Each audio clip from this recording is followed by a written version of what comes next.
জয়রামবাটি মায়ের ভিডিও তো আপনারা দেখলেন, এবার চলুন আমরা যাই কামারপুকুরে। আমরা মায়ের বাড়ি থেকে এবার রওনা দিলাম, এখন যাচ্ছি কামারপুকুর ঠাকুরের বাড়ি।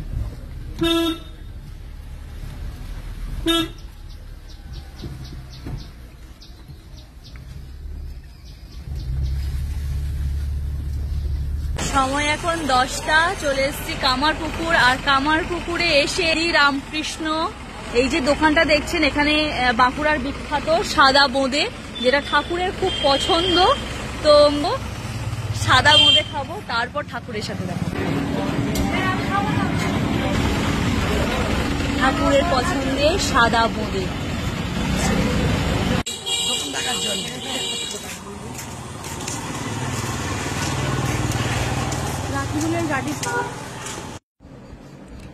কামারপুকুরে আমরা ঢুকে গেলাম ভিতরে।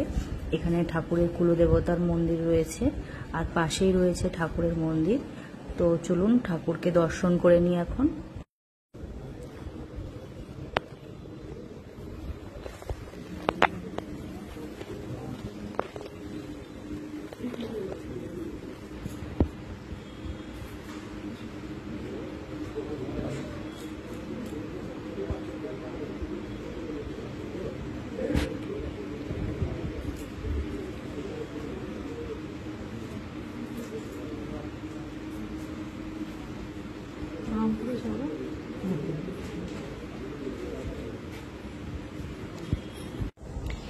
এখানে যে আম গাছটা দেখতে পাচ্ছেন, এই আম গাছটি ঠাকুরের বসানো, ঠাকুরের হাতের আম গাছ।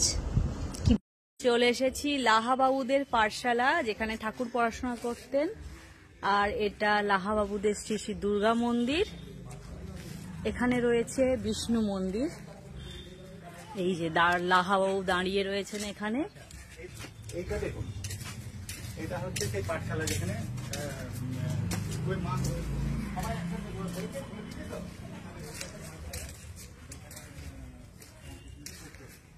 এখানে যখন ঠাকুর মায়ের বিয়ে হয়, লাহাবাবুদের বাড়ি থেকে গয়না নিয়ে মাকে পরানো হয়েছিল।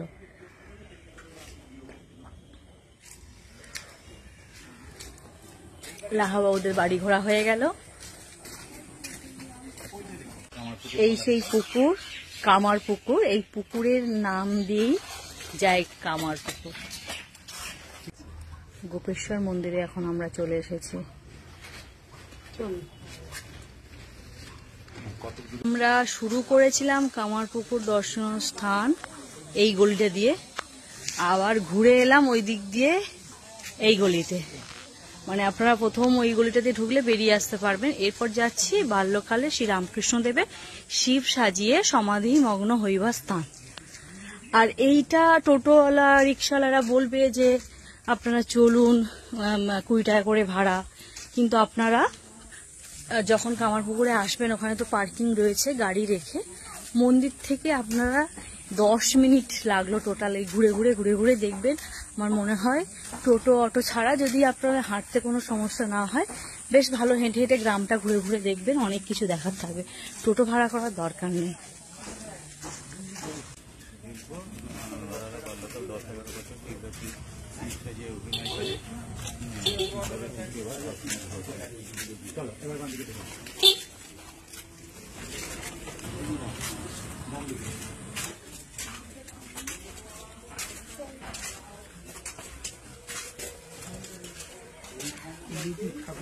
এই যে নাট্যস্তুতি মঞ্চ।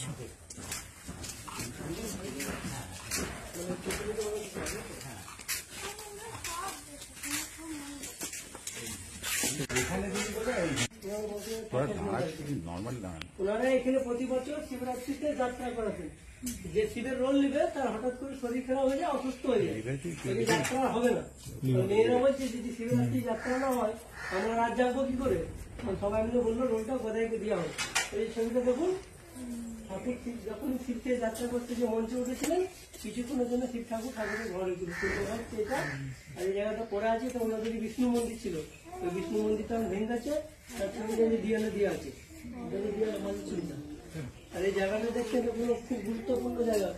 সাধারণ জায়গা নয়, এখানে স্বয়ং দেবাদিদেব মহাদেব কিছুক্ষণ আমাদের প্রসাদের কুপন, আমরা এরপর খেয়ে নেব। এখানে খাওয়ার লাইন, ছেলেদের আলাদা লাইন, মেয়েদের লাইন আলাদা। কি সুন্দর লাগছে এটা, বিশাল লাইন পড়ে গেছে আমাদের লাইন এদিকে।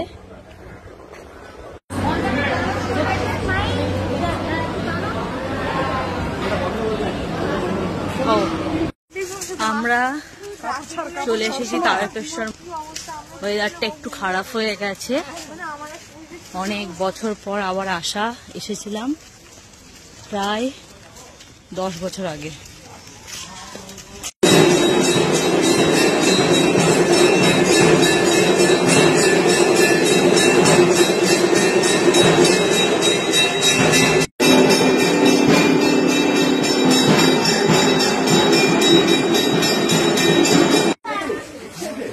তারকেশ্বরের দুধ পুকুর, এখানে সবাই স্নান করে তারপর মন্দিরে যায় মহাদেব দর্শন করার জন্য।